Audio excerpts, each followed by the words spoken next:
back your load bearing joints. So all that really means is your ankles should line up with your hips.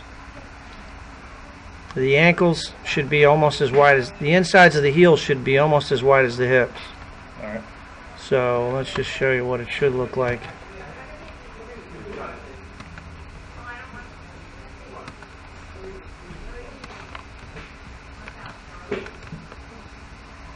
Alright, now if we draw a box on his hips, we can see how the hips line up with the insides of the ankles? Yep. Alright, now as he goes back in one piece, notice how the arms stay fully extended. His upper arms are glued against his chest, here and here.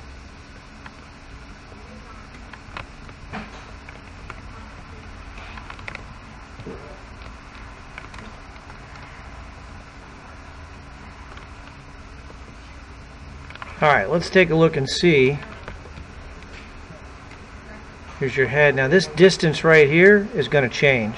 Alright. Too much movement in your head, right? Watch his head. It's not going to move that much.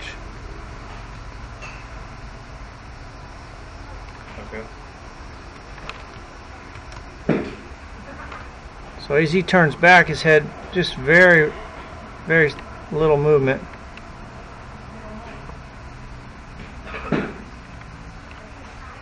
It's moving off a little bit. Let's see what happens coming down. Pretty good. Club face is a little bit open, but that's really a toe strike. And what happens when the ball collides with the end of the club, it twists. And that's what happened there. Okay. See how the club twists? Mm-hmm. So when you hit it on collision, it twisted. And that's because you bent your left elbow.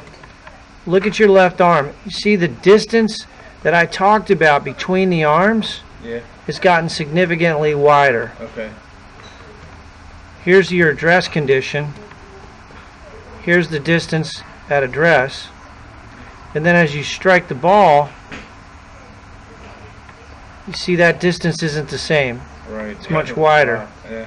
So watch his. He's not going to do that. His left, see how his right arm reattaches right on his chest there? And see how the arms stay? Yep. So this distance doesn't change. See how straight his arms are through the strike? Mm-hmm. He's reaching out. He's fully extending. That's not happened. Your arms sort of collapse and bend.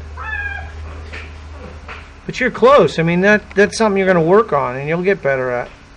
You're doing a lot of good stuff here. You're just not quite. I mean, the swing is pretty good. Just the arms just didn't get fully extended.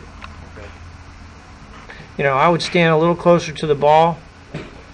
Try to eliminate all that head movement.